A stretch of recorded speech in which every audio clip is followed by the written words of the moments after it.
नमस्कार दोस्तों, स्वागत है आपका मोटिवेशन राकेश के YouTube चैनल पर। मेरे सभी प्यारे दोस्तों को जय श्री कृष्णा।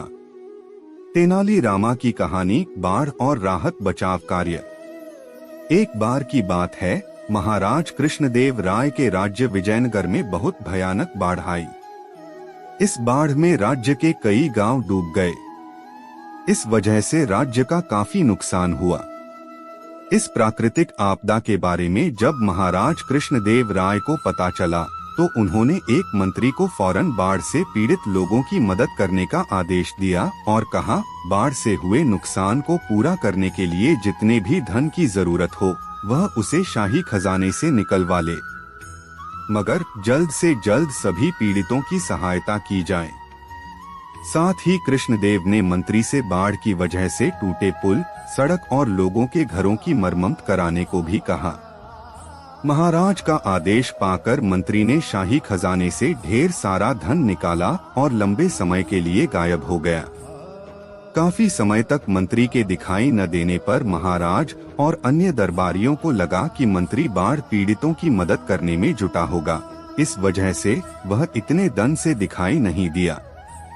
मगर तेनालीराम को मंत्री का लंबे समय तक गायब होना हजम नहीं हुआ।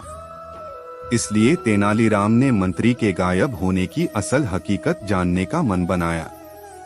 इसके बाद से तेनालीराम रोज की तरह दिन में दरबार पहुंचता और रात को राज्य में शामिल सभी गांवों में घूमकर किए गए राहत कार्य का मुआयना करता। कुछ हफ्तों के बाद एक दिन मंत्री जी दरबार में हाजिर हुए और गांव में किए गए अपने काम को महाराज कृष्णदेव के सामने बढ़ा चढ़ाकर बताने लगे।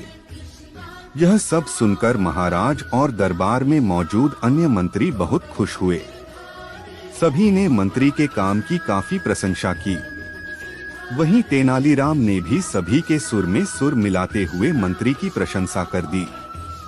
कुछ देर बाद जब दरबार का कार्य खत्म हुआ, सभी दरबारी अपने अपने घर चले गए, लेकिन तेनालीराम वहीं अपनी जगह पर बिल्कुल शांत बैठा रहा। तेनालीराम को इस स्थिति में देख महाराज कृष्णदेव ने पूछा, तेनालीराम तुम घर क्यों नहीं गए, क्या बात है? इस पर तेनालीराम बोला, महाराज मंत्री ने राज्य में जो राहत और बचाव कार्य किया वह अपनी जगह है, लेकिन यदि आप प्रजा से मिलेंगे तो उन्हें इससे ज्यादा खुशी होगी। तेनालीराम की यह बात महाराज को पसंद आई। उन्होंने अगले दिन ही तेनालीराम के साथ बाढ़ प्रभावित क्षेत्रों का दौरा करने का फैसला किया। अगले दिन सुबह होते ही महाराज और तेनालीराम बाढ़ प्रभावित क्षेत्रों का दौरा करने के लिए तैयार हो गए। दोनों ने अपने अपने घोड़े की सवारी की और आगे बढ़ने लगे। कुछ दूरी पर महाराज रुक गए और चौंककर तेनालीराम से पूछा, ये शाही बाग में लगे सुंदर पेड़ और फलदार वृक्ष कहाँ गए? तेनाली ने कटाक्ष करते हुए कहा, हो सकता है महाराज यह पेड़ बाढ़ के साथ बह गए हो।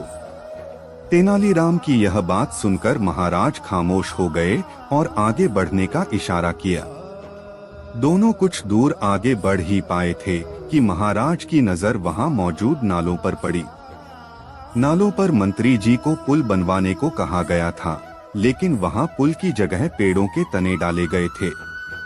महाराज समझ गए कि मंत्री ने शाही बागों के वृक्षों के तनों को नालों पर डलवा दिया है। तभी तेनालीराम ने चुटकी ली और बोला, महाराज हो सकता है कि बाढ़ के कारण पेड़ के तने यहाँ आ गए और अटक गए। मंत्री जी जिस पुल के निर्माण की बात कर रहे थे वह आगे होगा। इस पर भी महाराज कुछ नहीं बोले और आगे बढ़कर एक गांव में पहुंचे। गांव में चारों ओर बाढ़ का पानी भरा हुआ था। वहां मौजूद लोग बाढ़ के कारण बेहाल थे। कुछ लोगों जान बचाने के लिए अपने घरों पर पड़ी खपरेल पर चढ़े हुए थे, तो कुछ पेड़ों पर रह रहे थे। यह नजारा देख तेनालीराम बोला, देखिए महाराज, मंत्री ने इन लोगों को पेड़ों और घर की छतों पर चढ़ा दिया है ताकि भविष्य में भी इन्हें बाढ़ से कोई नुकसान न पहुंचे। अब महाराज कृष्णदेव राय के सब्र का बांध टूट गया और वह गुस्सा से तिलमिला उठे। बिना देर किए वह वापस अपने महल आए और उस मंत्री को दरबार में हाजिर होने का संदेश भिजवा दिया। मंत्री डरते डरते दरबार पहुंचा। उसे देख महाराज का गुस्सा फूट पड़ा। उन्होंने मंत्री को खूब फटकार लगाई और जल्द से जल्द सारा धन शाही खजाने में जमा कराने का आदेश दिया। वहीं महाराज ने अब राज्य में राहत और बचाव कार्य कराने का जिम्मा तेनालीराम को सौंपा दिया। साथ ही उसे धन के हिसाब किताब का भी काम दिया और मंत्री किनारे मुंह लटकाए खड़ा रहा। कहानी से सीख।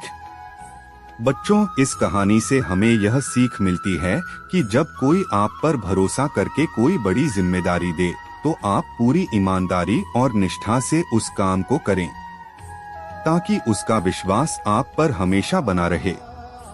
आपसे मेरी प्रार्थना है कि मुझे मोटिवेट करने के लिए वीडियो को लाइक करें, शेयर करें, सब्सक्राइब जरूर करें दोस्तों, और कमेंट में जय श्री राम जरूर लिखें।